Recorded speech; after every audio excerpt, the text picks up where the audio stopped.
Hello everyone, स्वागत है आप सभी का आपके अपने यूट्यूब चैनल में। दोस्तों, आज 4 अगस्त 2025 को ITI second year electrician trade theory का जो 38 प्रश्न पूछा गया है आज के पेपर में, वो सारे प्रश्न करने वाले हैं। तो पूरा वीडियो देखना, रियल क्वेश्चन पेपर करेंगे अपने आज का। और वीडियो में आपको बता दूं दोस्तों, जिनका भी आगे एग्ज़ाम है ना आने वाले दिनों में सेकेंड ईयर इलेक्ट्रीशियन का, तो आपके शिफ्ट के जो एग्ज़ाम होंगे उसमें भी ट्रेड थ्योरी का ये प्रश्न आपसे पूछे जाएंगे, रिपीट होंगे ये सारे क्वेश्चन। तो सारे के सारे क्वेश्चन आप याद कर लेना एग्ज़ाम से पहले। अगर अच्छे नंबर से पास करना चाहते हो सेकेंड ईयर इलेक्ट्रीशियन एग्ज़ाम, तो ये सारे प्रश्न करके ज़रूर जाना याद, क्योंकि ये प्रश्न आपके एक शिफ्ट में भी पूछा जाएगा। तो पूरा वीडियो लास्ट तक देखना बिना स्किप किए हुए एक भी क्वेश्चन। तो चलिए शुरू करते हैं आज का वीडियो। तो देखिए friends, question paper electrician second year trade का क्वेश्चन पेपर आपके स्क्रीन पे आ चुका है। उससे पहले वीडियो को जिन्होंने भी लाइक नहीं किया है तो सभी एक बार वीडियो को लाइक कर दो, और जितना हो सके ज़्यादा से ज़्यादा अपने दोस्तों की मदद करने के लिए जितने भी आपके दोस्त हैं सेकेंड ईयर इलेक्ट्रीशियन के, सभी तक ये वीडियो शेयर कर देना। इस पेपर को ज़्यादा से ज़्यादा सभी ग्रुप में शेयर कीजिएगा। पहला क्वेश्चन करते हैं, फटाफट से आंसर बताऊँगा, आप सारे आंसर नोट डाउन कर लेना बाद में रिविज़न करने के लिए। पहला क्वेश्चन पूछा गया है, कौन सा इलेक्ट्रॉनिक सर्किट बिना इनपुट के सिग्नल तरंगों या पल्सेज का उत्पादन करता है? विच electronic circuit produces signal waves without an input? तो ये ऑसिलेटर करता है, दोलक जिसको हिंदी में बोलते हैं। सी नंबर ऑप्शन यहाँ पे राइट आंसर हो जाएगा। सारे आंसर नोट डाउन कर लेना बाद में रिवीजन करने के लिए। क्वेश्चन नंबर 2 पूछा है, आईई नियमों के अनुसार घरेलू वायरिंग में उप सर्किट को प्रकाश में लाने के लिए अनुमेय भार कौन सा होता है? ये 800 वाट होता है। बी नंबर ऑप्शन यहाँ पे राइट हो जाएगा। पूरा पेपर देखना है, बीच में पेपर छोड़कर मत जाइएगा। आपका जो शिफ्ट होगा सेकेंड ईयर इलेक्ट्रीशियन का, आपके शिफ्ट में डिट्टो हूबहू ये क्वेश्चन रिपीट होंगे। पूरा क्वेश्चन पेपर आएगा ये वाला, तो पूरा पेपर याद कर लीजिए। डीसी कंपाउंड मोटर के घूर्णन की दिशा कैसे बदली जाती है? देखिए, how the direction of rotation of A DC compound motor is changed. DC compound motor के घूर्णन की दिशा बदलने के लिए आर्मेचर धारा की दिशा बदलकर by changing the direction of armature current हम मोटर के घूर्णन की दिशा बदल सकते हैं डीसी कंपाउंड मोटर के। सी नंबर ऑप्शन यहाँ पे राइट हो जाएगा आंसर। अगला यहाँ पे क्वेश्चन पूछा गया है, वितरण प्रणाली में वितरकों के लिए सब स्टेशन की कौन सी विद्युत लाइन जोड़ती है? Which electric lines connect the sub station to distributors in distribution system? तो इसको बोलते हैं हम, इसको क्या बोलते हैं? फीडर बोलते हैं। क्या बोलते हैं? Feeder. Very very important question है। सी नंबर ऑप्शन राइट हो जाएगा। नेक्स्ट यहाँ पे क्वेश्चन पूछा गया आज के पेपर में, कंट्रोल पैनल में कंट्रोल ट्रांसफार्मर क्यों प्रदान किए जाते हैं? Why control panels are provided with control transformer? तो ये प्रदान किए जाते हैं सहायक सर्किट संचालित करने के लिए, to operate the auxiliary circuits. D number यहाँ पे ऑप्शन आपका राइट आंसर हो जाएगा इस क्वेश्चन में। नेक्स्ट यहाँ पे क्वेश्चन पूछा गया है, सर्किट ब्रेकर की टूटने की क्षमता का मूल्यांकन कैसे किया जाता है? How the rapturing capacity of circuit breaker is rated? तो ये MVA में रेट किया जाता है सर्किट ब्रेकर की टूटने की क्षमता को। ए नंबर यहाँ पे ऑप्शन आपका राइट आंसर होगा। नेक्स्ट यहाँ पे क्वेश्चन पूछा है, 3 फेज प्रेरण मोटर के इंसुलेशन प्रतिरोध को कौन सा उपकरण मापता है? Which instrument measures insulation resistance of a 3 phase induction motor? तो ये मेगर मापता है। राइट आंसर होगा ऑप्शन नंबर सी इस क्वेश्चन का। नेक्स्ट यहाँ पे क्वेश्चन पूछा गया है, विच quantity can be measured by CRO? CRO के द्वारा कौन सी मात्रा को मापा जाता है? फ्रीक्वेंसी, आवर्ती मापा जाता है CRO के द्वारा। डी नंबर ऑप्शन यहाँ पे राइट आंसर होगा। ये सारे क्वेश्चन मैंने आपको सेकेंड ईयर ट्रेड थ्योरी का जो क्लासेस चल रहा था हमारा, उनमें सारे क्वेश्चन मैंने करवाए थे। प्लेलिस्ट मिल जाएगा, प्लेलिस्ट देख लेना सेकेंड ईयर इलेक्ट्रीशियन नाम से। उसमें सारे वीडियो में मैंने ये सारे क्वेश्चन कवर किए हैं, और आपका सारा जो पेपर आ रहा है सेकेंड ईयर इलेक्ट्रीशियन का उन्हीं क्वेश्चन में से आ रहा है। तो उनको चेकआउट कर लेना जिनका एग्ज़ाम बाकी है सेकेंड ईयर का, प्लेलिस्ट आपको मिल जाएगा। अगला यहाँ पे क्वेश्चन पूछा गया, SCR का मुख्य अनुप्रयोग कौन सा है? Which is the main application of SCR? तो इसका मुख्य अनुप्रयोग होता है स्पीड कंट्रोल ऑफ मोटर्स। मोटरों का गति नियंत्रण SCR का मुख्य अनुप्रयोग है। A number option is the right answer. Next यहाँ पे क्वेश्चन पूछा है, कौन सी धातु से बड़ी क्षमता डीसी जनरेटर योक बनाती है? तो ये रोल्ड स्टील से बनाया जाता है। बी नंबर ऑप्शन यहाँ पे राइट आंसर हो जाएगा इस क्वेश्चन में। अगला यहाँ पे क्वेश्चन पूछा गया है, एसी ड्राइव का मुख्य उपयोग क्या है? What is the main use of AC drive? Control stepless speed in motor. मोटरों में नियंत्रण रहित गति के लिए एसी ड्राइव का मुख्य उपयोग किया जाता है। बी नंबर ऑप्शन यहाँ पे आपका राइट आंसर हो जाएगा इस क्वेश्चन में।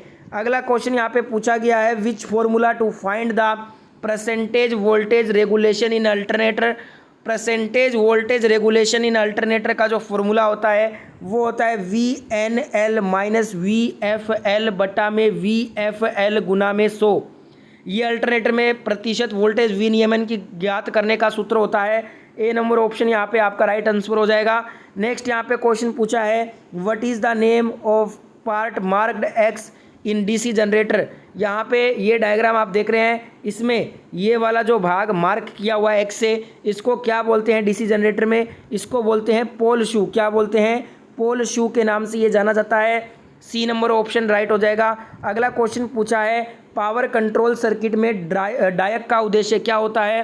What is the purpose of डायक in power control circuit? Trigger करने के लिए, फॉर ट्रिगरिंग होता है इसका उद्देश्य। ए नंबर ऑप्शन यहाँ पे राइट हो जाएगा। नेक्स्ट यहाँ पे क्वेश्चन पूछा है, इन्वर्टर्स का कार्य क्या होता है? What is the function of inverter?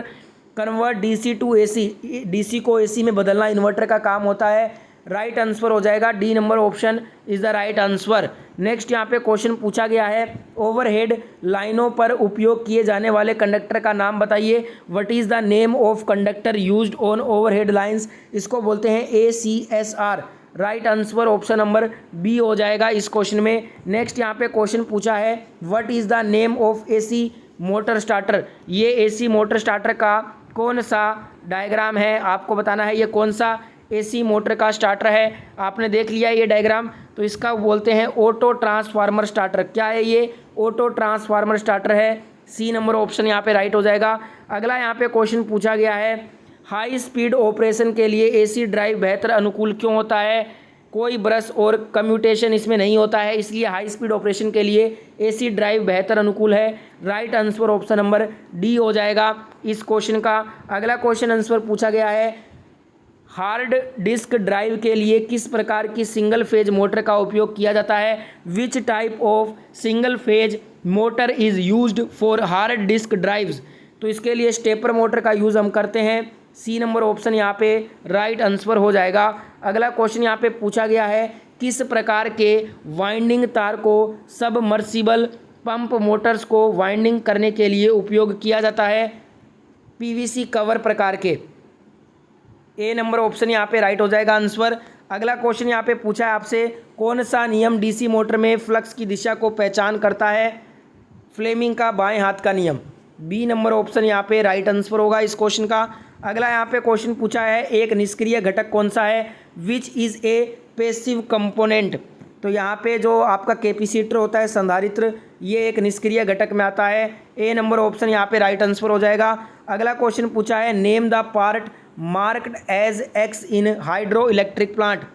यहाँ पे ये जो हाइड्रो इलेक्ट्रिक प्लांट का डायग्राम है, इसमें ये वाला जो भाग एक्स से मार्क किया हुआ है, इसको क्या बोलते हैं? इसको बोलते हैं सर्ज टैंक। क्या बोलते हैं? सर्ज टैंक बोलते हैं। ए नंबर ऑप्शन यहाँ पे राइट आंसर होगा इस क्वेश्चन में। नेक्स्ट यहाँ पे क्वेश्चन पूछा है, वोल्टेज स्टेबलाइजर में इलेक्ट्रॉनिक सर्किट में शॉर्ट सर्किट दोष की जांच करने के लिए किस उपकरण का प्रयोग किया जाता है? मल्टीमीटर का प्रयोग किया जाता है। बी नंबर ऑप्शन यहाँ पे राइट हो जाएगा। पूरा पेपर याद करना है, सारे आंसर नोट डाउन कर लो बाद में रिवीजन करने के लिए। और वीडियो को जिन्होंने भी अभी तक लाइक नहीं किया है, तो सभी दोस्त एक बार वीडियो को लाइक कर दीजिए। और जितना हो सके सेकंड ईयर इलेक्ट्रीशियन दोस्तों की मदद करने के लिए, जितने भी आपके दोस्त हैं इलेक्ट्रीशियन सेकंड ईयर के, सभी ग्रुप में ये वीडियो शेयर कर देना, ज़्यादा से ज़्यादा शेयर करना इस पेपर को।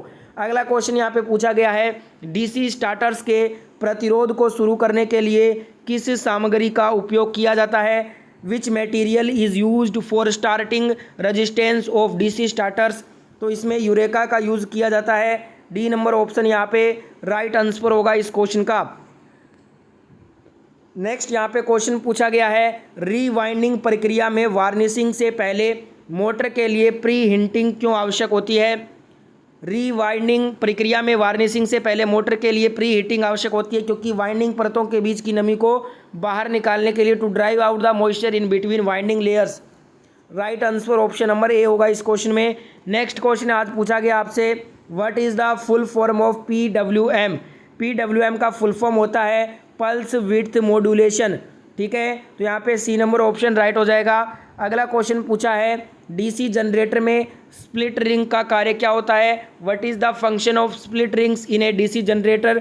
Makes output in the uni direction, एक दिशा में आउटपुट बनाता है। डीसी जनरेटर में जो स्प्लिट रिंग होता है ना, इसका कार्य होता है कि ये एक दिशा में आउटपुट को बनाता है। बी नंबर ऑप्शन यहाँ पे आपका राइट आंसर हो जाएगा इस क्वेश्चन का। अगला क्वेश्चन पूछा है, यदि लोड बढ़ता है तो अल्टरनेटर का टर्मिनल वोल्टेज कम होने का कारण क्या होता है। आर्मेचर प्रतिरोध इसका कारण होता है। सी नंबर ऑप्शन यहाँ पे राइट आंसर हो जाएगा।